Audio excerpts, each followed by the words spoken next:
Hello, people. How's it going? I'm back with another one. So, one of my favorite big time channels is definitely Abba and Preach. I really highly recommend you check their channel out. If you ever want to see some good commentary channels, you're not always going to agree with them, but they always have like some of the more nuanced, well thought out takes on a lot of things, and they just seem like very level headed guys. They were actually the guys that clown the dudes from Fresh and Fit when they challenged them to a boxing match, and I think it was Preach who accepted it, and they chose not to go through with it. So Abba and Preach are like some of the best guys on the internet for clowning some of these red pill dudes. And I on a side note, I don't hate the red pill, but I do think a lot of the people who claim to represent it are just as, obnoxious, if not worse, than the people that they choose to demonize. But moving on with the topic of the video, they had this 2-part series about a child, I'm going to call them a child by heart, because it was a grown young adult who was in their 20s who made a post demonizing their father about not being present in their lives. And that is a real thing. A child abandonment, narcissistic parents, poor parenting between the earlier generations of Gen X and the boomers. And then it adds to some generational trauma to millennials and Gen Zers. And I've made some videos about that topic, about like the great age wars on who's better and where did each generation go wrong. Because at the end of the day, it's a very gray area subject. I don't think I could really blame millennials for everything, but the more Gen Xers I know who don't match up to the way that a lot of Gen Xers like to portray themselves, like Gen Xers who act like children. When there's some cool Gen Xers out there who I learn from every day, don't get me wrong.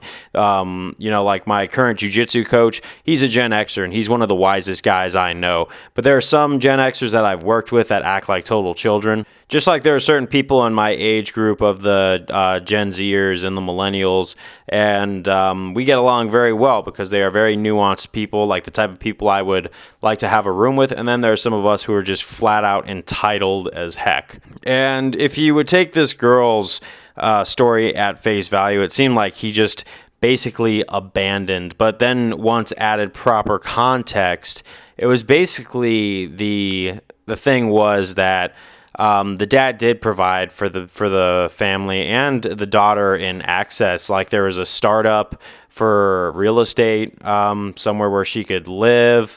When she needed to go see a therapist, he was there for so in proper context, you would think that this girl was abandoned and hurt by the father.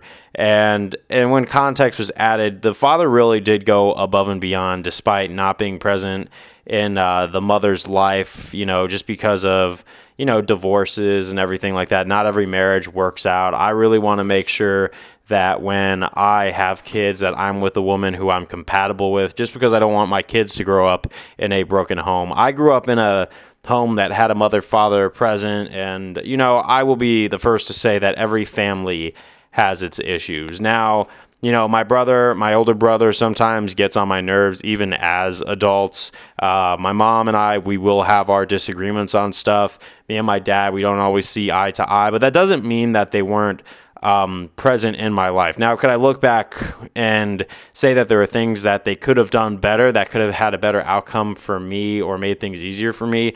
Absolutely.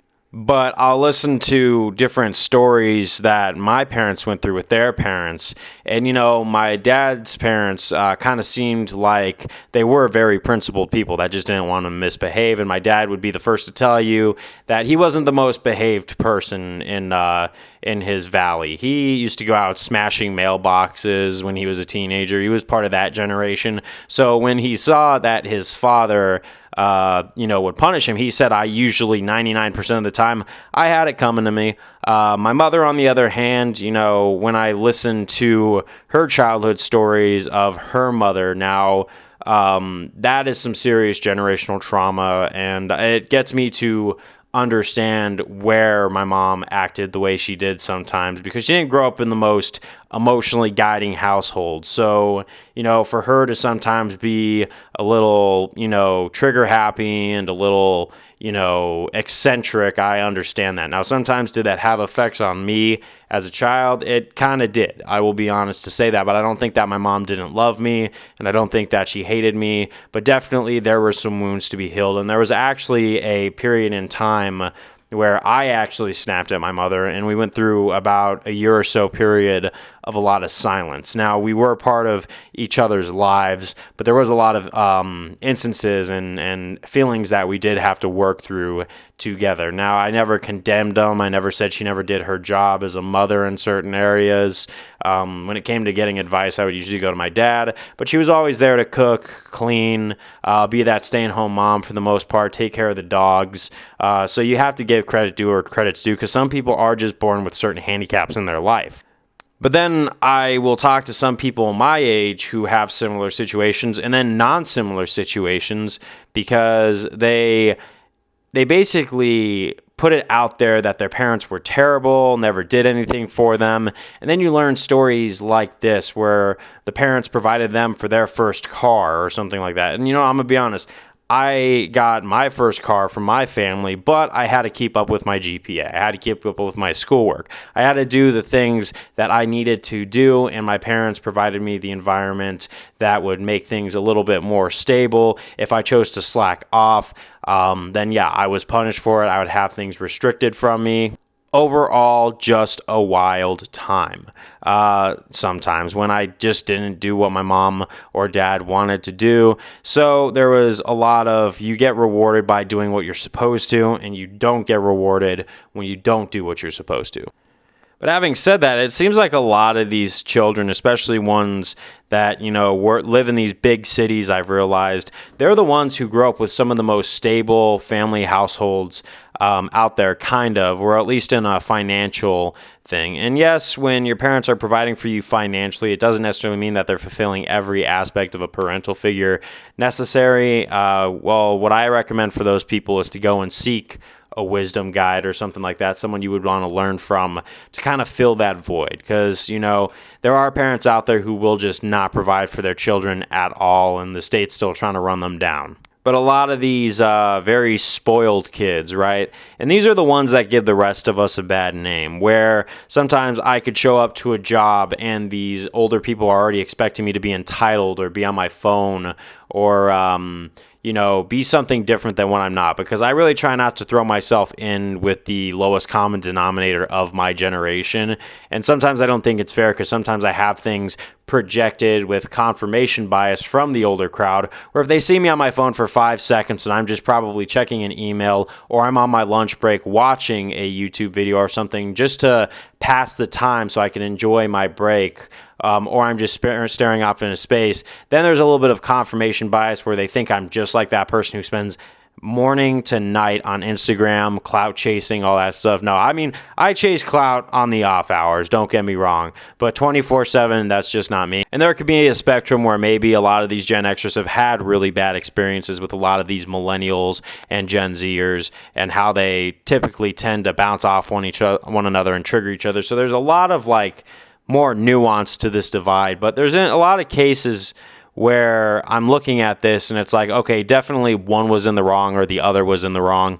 Just like the case I'm talking about, how entitled do you have to be have everything given to you, and you're still trying to chase clout and attention online, so you absolutely just kind of slander your own father online, trying to make them out to be something like they're not. Now, I understand that, like I said, not every household's perfect, but sometimes, especially in my generation, we tend to exaggerate just how bad it was. And the only thing that I could say to that is we have not had hard times enough yet to be grateful for the beds we sleep in, or the air conditioning, or even sometimes the apartments some of our parents provide for us.